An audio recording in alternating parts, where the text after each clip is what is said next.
Welcome back to Apple JR channel. In this video, I'll show you a simple way to install IPA files on your iPhone or iPad using Esign. I have tested this method on my iPhone and iPad, and in my case, the installation worked directly from Safari without using a computer. Now, let's get started. First, open Safari on your iPhone or iPad. Now go to Apple JR website.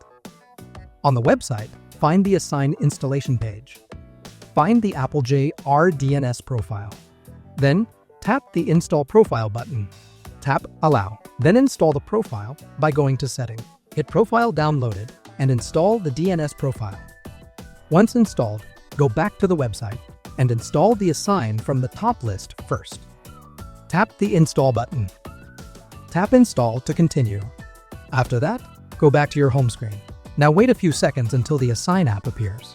Now, if you try to open Esign, you may see a message saying Untrusted Developer. To fix this, open Settings on your iPhone or iPad. Go to General and tap VPN and Device Management. Now tap Trust.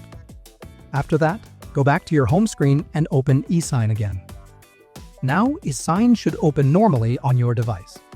Now we need to import the certificate into Esign. Go back to Safari and find the Search section.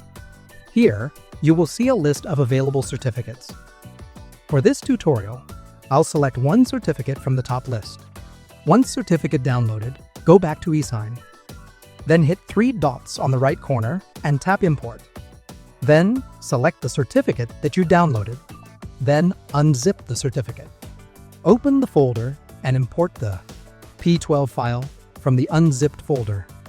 And when prompted for a password, type applejr.net. Once it's imported, you're ready to start signing IPA files. Tap Import again and select the IPA from your files. In my case, I want to import Dopamine Jailbreak. Then hit Import. Once IPA files imported, now hit Tab Apps. Hit icon of the app and hit Signature. Now your iPhone or iPad will start the signing process. Please wait and do not close Esign while the process is running. Then go back to your home screen and wait until the app finishes installing. Once the app icon appears, try opening it. As you can see, the IPA file has been successfully installed on my device without using a computer. And that's it. This is the new Esign iOS method to install IPA files on iPhone and iPad without using a PC. If this video helped you, don't forget to like, subscribe, and turn on notifications for more tutorials. Thanks for watching, and I'll see you in the next video.